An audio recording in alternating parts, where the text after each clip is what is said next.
नमस्कार प्रिय विद्यार्थियों, मैं Mahavir Singh associate professor government Lohia college Churu आप सभी का स्वागत करता हूं। प्रिय विद्यार्थियों, पर्ट एंड सीपीएम जो अध्याय आपके चल रहा है,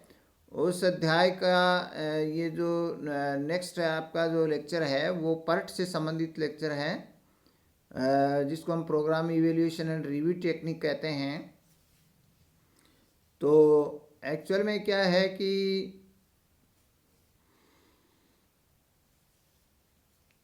जैसा कि भाई पहले अपन देख चुके हैं कि सीपीएम और पर्ट के अंतर्गत एक महत्वपूर्ण डिफरेंस ये होता है कि सीपीएम के अंतर्गत कोई भी जो क्रियाएं होती हैं उनके संपादन के समय का अपन करीब करीब निश्चित रूप से अनुमान हम लगा सकते हैं विभिन्न सूचनाओं और तकनीकों के आधार पर। तो हम एक ही अनुमान लगा सकते हैं उसके संपादन काल के बारे में कि कोई भी क्रिया कितने दिन में संपन्न होगी। लेकिन पर्ट के बारे में क्या होता है कि चूंकि सूचनाएं अनिश्चित होती हैं और अनिश्चितताओं के बीच में यदि अपने को समय का अनुमान लगाना होता है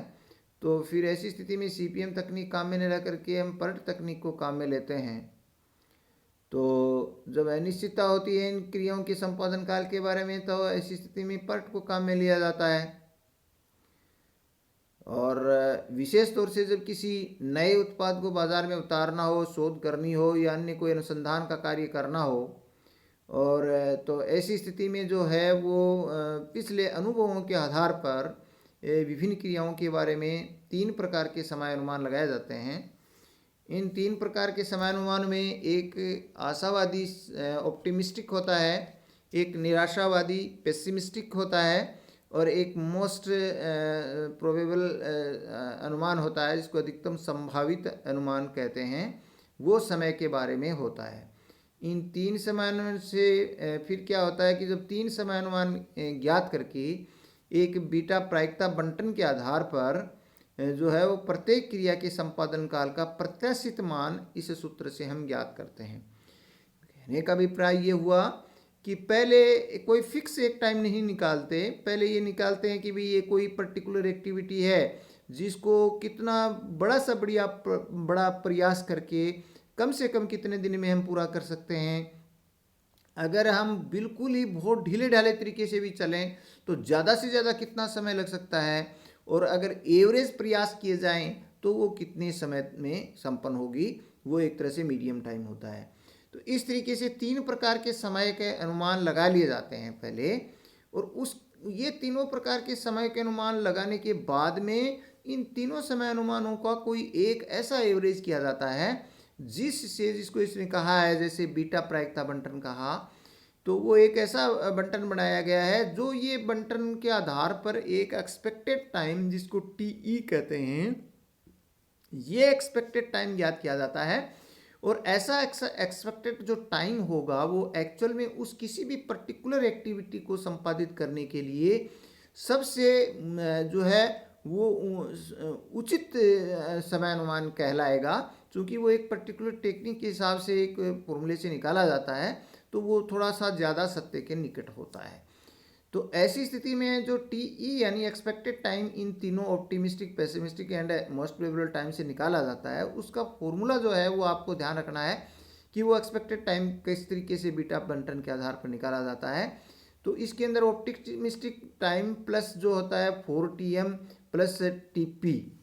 ये 3 मतलब कुल मिलाकर के ये बात हुई कि सीधी सी बात, अपन एक साधारण एवरेज अगर अपन ज्ञात करते तो अपन क्या करते, 3 समय अनुमानों को जोड़ लिया और 3 का भाग दे देते। 3 समय अनुमान थे, 3 को जोड़ के भाग देते तो वो एवरेज टाइम आता। लेकिन यहाँ पर चूंकि बीटा बंटन के आधार पर जब टाइम निकाला जाता तो तीनों जुड़ते तो हैं, लेकिन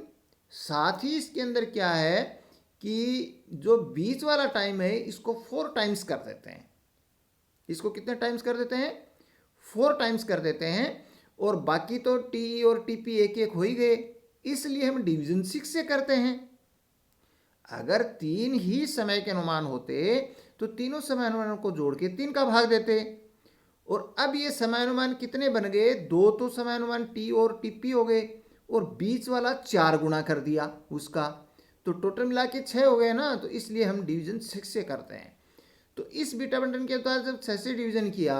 और इससे एक्सपेक्टेड टाइम जो है वो निकल जाता है, तो हम इसको कहते हैं कि भाई संकेत बताए गए हैं। T is equal to expected time है, इसको हिंदी में प्रत्याशित समय कहते हैं। टी ऑप्टिस्टिक टाइम जिसको आशावादी समय कहते हैं। T am most probable time होता है जिसको अधिकतम संप्रायिक समय का नाम देते हैं। और टी पी है वो निराशावादी समय होता है जिसको हम पेसिमिस्टिक टाइम कहते हैं। बाकी सभी प्रकार के जो गणन कार्य होते हैं, जैसे तंत्र चित्र को बनाना, तंत्र चित्र को बनाते समय क्रिया की अवधि, परियोजना अवधि जो है वो खेल की अवधि, सॉरी इसकी जो है ढील की अवधि जिसको हम कहते हैं ढील की अवधि, इसी प्रकार इसी प्रत्याशित मान से हम ज्ञात करते हैं। यानी ये तो क्या है, एक्चुअल में क्या हुआ कि जिस तरीके से अपन ने पार्ट के अंदर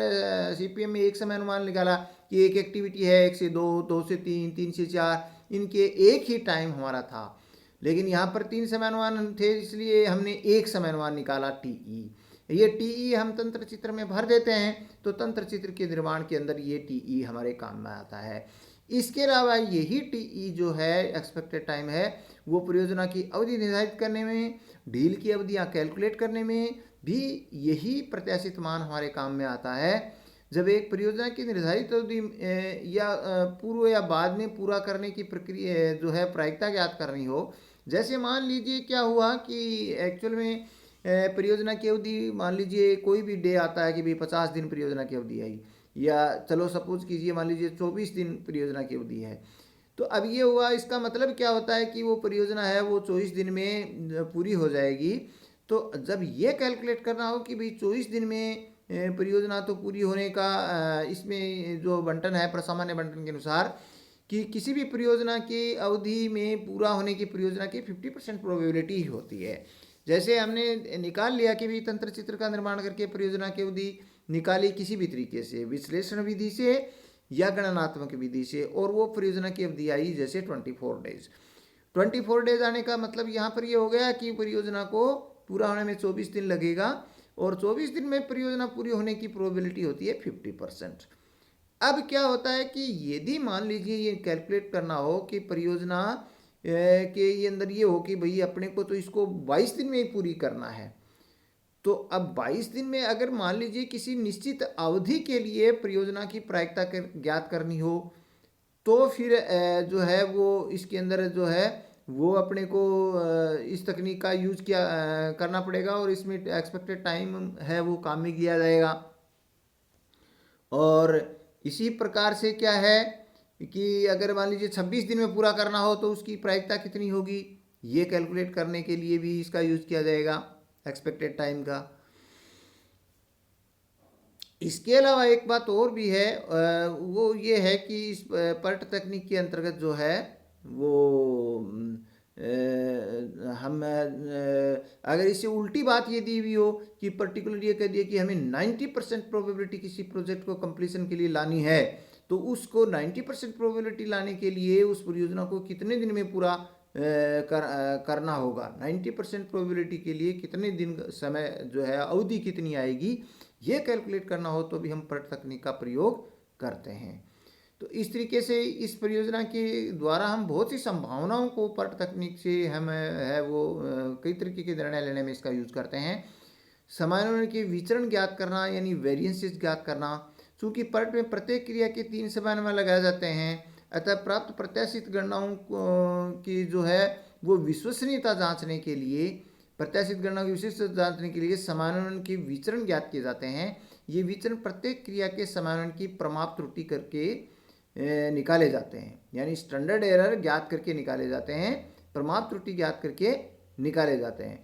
तो प्रमाप त्रुटि है वो हम इस सूत्र से ज्ञात करते हैं, जैसे ये स्टैंडर्ड डेविएशन जिसका नाम किया गया प्रमाप त्रुटि होती है, जैसे इसका सिग्नेचर होता है, इसका जो साइन होता है वो स्टैंडर्ड डेविएशन वाला साइन होता है। Standard deviation equal to TP minus TU upon 6 से हम इसको कैलकुलेट करते हैं, और इसके जो वेरिएंसेस होते हैं वो स्टैंडर्ड डेविएशन स्क्वायर से टीपी माइनस टीयू अपॉन 6 का होल स्क्वायर निकाल लेते हैं। तो ये एक तरह से हम जो है वो प्रत्येक क्रिया की प्रमाप त्रुटि इसके अंदर निकलती है। प्रत्येक क्रिया की प्रमाप त्रुटि इसमें निकलती है। तो ये प्रत्येक क्रिया की हुई, एक तरह से ये प्रमाप विचलन ही है, लेकिन ये प्रत्येक क्रिया की हुई। और प्रत्येक क्रिया के लिए फिर इनको स्क्वायर कर देते हैं तो इनका वेरिएंस आ जाता है, स्टैंडर्ड इसमें स्क्वायर वेरिएंस आ जाता है। तो ये एक तरह से प्रत्येक क्रिया की प्रमाप त्रुटि निकालने के लिए प्रत्येक क्रिया के टीपी माइनस टी अपन 6 से मल्टीप्लाई कर देंगे और इसको स्क्वायर कर देंगे तो वो वेरिएंस आ जाएगा। इस प्रकार से क्या हुआ, जब निराशावादी और आशावादी जो समय है उनका अंतर जितना अधिक होगा प्रमाप त्रुटि भी उतनी ही अधिक आएगी। और अधिक प्रमाप त्रुटि जो होती है वो प्रत्याशित समय और वास्तविक समय के अंतर की सार्थकता को अधिक प्रकट करेगी। अंतर की सार्थकता को, यानी कहने का अभिप्राय सीधा से हुआ कि प्रमाप त्रुटि जितनी ज़्यादा आएगी उतने ही रिजल्ट कम विश्वसनीय होंगे, क्योंकि डिफरेंस उतना ही ज़्यादा आएगा, सत्य के निकट कम होगा ना। अपने प्रत्याशित और जो वास्तविक समय का जो अंतर है वो उतना ही अधिक प्रकट करेगा। इसलिए ये जो प्रमाप त्रुटि जो है वो जितनी कम होगी विश्वसनीयता उतनी ही ज़्यादा होगी। अब बात यहाँ पर यह आता है कि जब अपन ने जैसे अभी देखा कि एक निश्चित प्रतिशत प्रायिकता दी गई है और आपको समय की अवधि कैलकुलेट करनी है, और अगर आपको समय की निश्चित अवधि दे दी गई है और उसके लिए प्रायिकता ज्ञात करनी होती है, तो ऐसी स्थिति में चरम पथ का प्रमाप विचलन निकालते हैं। अभी अपन ने ऊपर क्या किया कि वेरिएंसेस निकाले प्रत्येक एक्टिविटी के। अब क्या होगा कि जो चरम पथ में आने वाली जो एक्टिविटीज़ होती हैं उन सभी एक्टिविटीज़ का जो हम प्लस करके और उसका स्टैंडर्ड डेविएशन निकाल लेते हैं तो वो चरम पथ का प्रमाप विचलन, या हम कह सकते हैं कि वो चरम पथ की प्रमाप त्रुटि हो जाती है। तो अब क्या हुआ कि एक्चुअल में जो डिसीजन है वो हम चरम पथ के आधार पर ही लेते हैं, क्योंकि चरम पथ में 50% प्रोबेबिलिटी होती है किसी भी सक्सेस होने की। तो उस चरम पथ का प्रमाप विचलन बड़ा इंपॉर्टेंट हो गया, क्योंकि हमारा कैलकुलेशन चरम पथ के इर्द गिर्द घूमता है। चरम पथ से अधिक की प्रोबेबिलिटी निकालनी है और कम निकालनी हो तो हम फिर प्रमाप त्रुटि चरम पथ की ही लेंगे। तो चरम पथ की जो प्रमाप त्रुटि निकाली जाती है वो चरम पथ के सभी वेरिएंसेस का टोटल करके और उसका अंडर रूट निकाल लिया जाता है, तो वो चरम पथ की प्रमाप त्रुटि आ जाती है। तो एक तरह से प्रमाप विचलन का प्रमाप विचलन प्रमाप त्रुटि हुई तो ये चरम पथ का प्रमाप विचलन बोल दो, ये चरम पथ का प्रमाप त्रुटि बोल दो। तो इससे क्या है कि ये एक्चुअल में वास्तविक और प्रत्याशित जो मान हैं उनका जो डिफरेंस है वो सार्थक है या नहीं है, सिग्निफिकेंट है या नहीं है, इस बात की जांच करने के लिए इस प्रमाप विचलन की महती आवश्यकता होती है। तो जो प्रायिकता निकालनी होती है किसी निश्चित समय के लिए और किसी प्रायिकता के संदर्भ में निश्चित समय निकालना होता है, तो इन्हें चरम पथ की इस प्रमाप विचलन की आवश्यकता होती है। इसकी गणना जो होती है वो क्रांतिक पथ की सभी क्रियाओं के प्रसरणों के योग से की जाती है। ये अपन ने कर लिया, तो इसका फॉर्मूला जो है वो यही होता है, क्रांतिक पथ के प्रसरणों का अंडर रूट अपन कर लेते हैं तो वो ये आ जाता है। परियोजना की निर्धारित अवधि में पूरे होने की प्रायिकता हम कैसे निकालते हैं, तो इसके लिए देखिए ये एक्चुअल में एक फॉर्मूला अपने को काम में लेना होता है। जब हमने प्रमाप त्रुटि निकाल ली या स्टैंडर्ड डेविएशन निकाल लिया, तो ऐसी स्थिति में जो है वो चूंकि दो चीज़ों का जो वेरिएशन है x minus x bar upon standard deviation जो है वो एक ऐसा फॉर्मूला है, वो जेड इज इक्वल टू निकालते हैं। ये एक सामान्य जो प्रायिकता बंटन होता है, प्रसामान्य बंटन, वो ध्यान में रखते हुए इसको हम x minus x bar upon standard deviation के द्वारा हम ये कैलकुलेट कर सकते हैं कि कितनी प्रायिकता किसी परियोजना के पूर्ण होने की होगी, जिसमें एक्स तो है जैसे निर्धारित अवधि और एक्स बार होता है परियोजना की चरम पथ की अवधि। अभी जैसे हमने एग्जांपल लिया कि किसी परियोजना के 24 दिन में पूरी होने की प्रोबेबिलिटी, तो वो तो 50% ही आएगी। लेकिन यदि मान लीजिए 25 दिन में पूरे होने की ज्ञात करें तो 25 माइनस 24 हो जाएगा। अगर 23 दिन में पूरे करना हो तो 23 माइनस 24 हो जाएगा, तो वो माइनस में आ जाएगी। तो अतः चरम पथ की अवधि पूरा होने की प्रायिकता जो होती है वो 0.50 यानी 50% होती है। जब उपयुक्त सूत्र से हम जेड का मान ज्ञात होता है तो इसे जेड सारणी में हम देख करके प्रायिकता ज्ञात कर सकते हैं। तो इससे क्या होगा कि जेड की वैल्यू आएगी। ये जेड की वैल्यू जब हम जेड सारणी में ढूंढेंगे तो लेफ्ट साइड में ये जेड के कोएफिशिएंट्स दिए हुए मिलेंगे आपको। उनको जेड के वो जो दिए हुए हैं वैल्यूज़, उसके अंदर जो है टेबल के उससे रिलेटेड जो है वो प्रोबेबिलिटी के मान दिए हुए होते हैं। वो प्रोबेबिलिटीज के मान हम 0.50 में यदि वो प्लस में आ रहा है तो ऐड कर देते हैं, और माइनस में आता है तो 0.50 में से उसे लेस करने पर वो जो है वो रिजल्ट हमें उसकी प्रोबेबिलिटी कैलकुलेट होती है या ज्ञात होती है। तो ये हमारा जो है इसमें तरीका रहता है। किसी भी निश्चित प्रायिकता के साथ पूरा होने की निर्धारित अवधि ज्ञात की जा सकती है। अतः पर्यटक तकनीक किसी भी अनिश्चितता से युक्त बड़ी ही परियोजनाओं में क्रियाओं के अनुमान लगाने और अनुमानों के विचरणों का अध्ययन कर अंतरों की सार्थकता पता लगाने, अलग अलग परियोजना अवधि में परियोजना के पूर्ण होने की प्रायिकता ज्ञात करने में इसकी बहुत ज़्यादा उपयोगिता होती है। तो ये एक्चुअल में पर्ट जो टेक्निक होती है, चूंकि वो 3 अनुमान निकाल करके उनके बीच की स्थिति को लेती है, और इसके बड़ी इंपॉर्टेंस क्या हुई, जब हमने 3 एक्सपेक्टेड अनुमान लगाए तो काफ़ी संभावनाओं को वो कवर कर जाती है, नंबर 1, इसलिए परियोजना अवधि काफ़ी हद तक सत्य के नज़दीक होगी। दूसरी बात, इस टेक्निक का प्रयोग करने से जो है वो चूंकि प्रोबेबिलिटी बेस्ड बंटन है, इसलिए ऐसी स्थिति में जो है वो एक निश्चित किसी परियोजना किसी अवधि के लिए कितनी प्रायिकता आएगी और एक निश्चित प्रायिकता हासिल करने के लिए कितनी अवधि निर्धारित की जाएगी, इन चीज़ों का जो है वो जो गणना है वो करने से हमें प्रत्याशित और वास्तविक जो परिणाम होते हैं उनके अंतर की सार्थकता का अध्ययन करने में इसमें बहुत बड़ी उपयोगिता होती है। क्योंकि सभी प्रकार की जो स्टडीज़ होती हैं, रिसर्च स्टडीज़ होती हैं, उन स्टडीज़ के अंदर जो है वो उसकी प्रमाप त्रुटि जो होती है वो एक बहुत इंपॉर्टेंट चीज़ होती है, क्योंकि इसके द्वारा जो होती है वो किसी भी परियोजना के बारे में जो रिसर्च की जाती है, जो हाइपोथेसिस होती हैं, उन हाइपोथेसिस को वेरीफाई करने के लिए स्टैंडर्ड एरर का कैलकुलेशन किया जाता है, कॉन्फिडेंस लेवल होता है, उस कॉन्फिडेंस लेवल पर उसका टेस्टिंग की जाती है, तो उसके अंदर इसकी बहुत बड़ी उपयोगिता रहती है। आज के लिए इतना ही, बहुत बहुत धन्यवाद।